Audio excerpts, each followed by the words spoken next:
ஓம் நம சிவாய. தெய்வத்தின் குரல் முதல் பகுதி, அறியும் சிவனும் ஒன்று என்ற தலைப்பில் மகாபெரிவா அருளிய உரை. புராணங்களை பார்த்தால் சிவனிடம் விஷ்ணு தோற்று போனதாக சில இடங்களில் இருக்கிறது. சிவன் விஷ்ணுவிடம் தோற்று போனதாகவும் வரலாறுகள் இருக்கின்றன. சிவன் விஷ்ணுவை பூஜித்தார் என்று ஒரு இடத்தில் பார்க்கிறோம். சிவனை விஷ்ணு பூஜித்தார் என்று இன்னொரு இடத்தில் காண்கிறோம். சிவனின் அடியை காண முடியாமல் விஷ்ணு தோற்று போனார் என்பது திருவண்ணாமலை ஐதீகம். விஷ்ணு சிவன் இவர்களில் யார் பலசாலி என்பதற்காக தேவர்கள் வைத்த போட்டியில் சிவன் விஷ்ணுவிடம் தோற்று போனார்.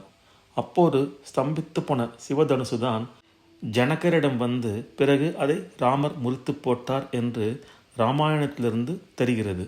சிவனுக்கு விஷ்ணு பூஜை பண்ணும்போது ஒரு பூ குறைய உடனே தம் கண்ணையே ஒரு கமலமாக கருதி பறித்தெடுத்து அர்ச்சித்தார் என்று திருவிழி மிழலை புராணம் சொல்கிறது. இங்கே சிவனுக்கு நேத்ரார்ப்பணேஸ்வரர் என்றே பெயர்.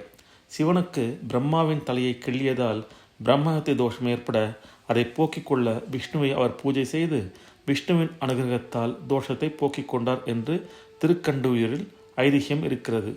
இங்கே பெருமாளுக்கு ஹரசாப விமோச்சனர் என்றே பெயர்.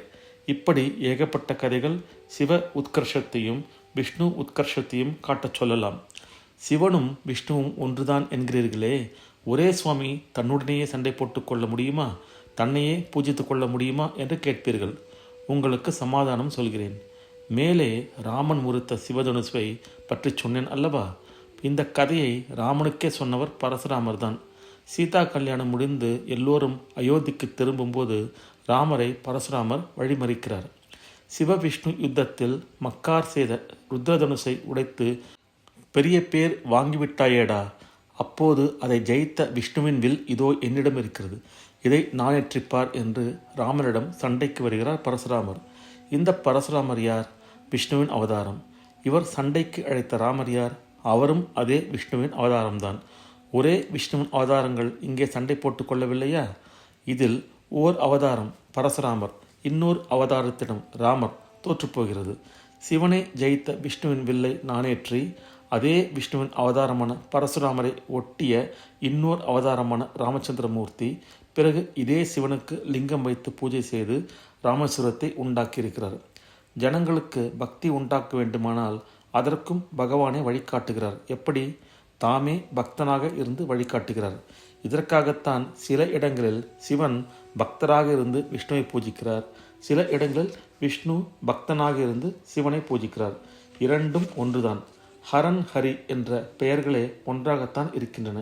இரண்டும் சேர்ந்தே ஹரிஹரன் சங்கர நாராயணன் என்றெல்லாம் சமரச பாவத்தை வளர்க்கிற மூர்த்திகளாக இருக்கின்றன.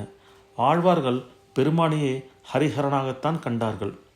தாழ் சடையும் நீன்முடியும் ஒன்மழுவும் சக்கரமும் சூழ் அறவும் பொன்னானும் தோன்றுமால் சூழும் திரண்டருவி பாயும் திருமலை மேல் எந்தைக்கு இரண்டுருவும் ஒன்றாய் இசைந்து என்று இரண்டிரண்டாக, அதிலும் முதலில் சிவ அம்சங்களையும் இரண்டாவதாக விஷ்ணு அம்சங்களையும் சொல்லி வெங்கடரமண சுவாமி பாடுகிறார் பேயாழ்வார்.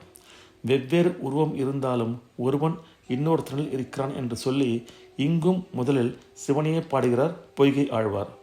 பொன் திகழ் மேனி புரிசடையும் புண்ணியனும் நின்றுலகம் தாய நெடுமாலும் என்றும் இருவரங்கத்தால் திரிவரேனும் ஒருவன் ஒருவன் அங்கத்தென்றும் உளன். பெரிய கவி கம்பனோ அரண் அதிகன் உலகளந்த அரி அதிகன் என்றுரைக்கும் அறிவுலோர்க்கு பரகதி சென்று அடைவது அரிய பரிசு என்று சொல்லிவிட்டார். மகா பெரியவர்கள் சொன்னது இருக்கட்டும், சின்ன குழந்தைகள் கூட அறியும் சிவனும் ஒன்று, அறியாதவன் வாயில் மண்ணு என்கிறது. இந்த குழந்தை வாக்கு 1000 10,000 வருஷமாக இருந்து வந்திருக்கிறது. குடிசை போட்டால் 1-2 வருஷத்தில் பாழாகிறது. செங்கல் வீடானால் 100 வருஷம் இருக்கிறது. பாறாங்கலில் கட்டினால் 1000 வருஷம் நிற்கிறது. அப்படியே உள்பலம் இல்லாத வார்த்தைகளும் கால வெள்ளத்தில் அடிபட்டு போகின்றன. ஆனால் இந்த குழந்தை சொல் காலத்தை கடந்து நிற்கிறது. இதில் இருக்கிற சாரத்தினால்தான், தத்துவத்தினால்தான் நிற்கிறது. ஓம் நம சிவாய. அடுத்த பதிவில் சிவமயம் சர்வம் விஷ்ணுமயம் ஜகத் என்ற தலைப்பில் மகாபெரிவா அருளிய உரையை கேட்போம். ஓம் நம சிவாய. ஹரஹர சங்கர, ஜெய ஜெயசங்கர, காஞ்சி சங்கர, கமகோட்டி சங்கர.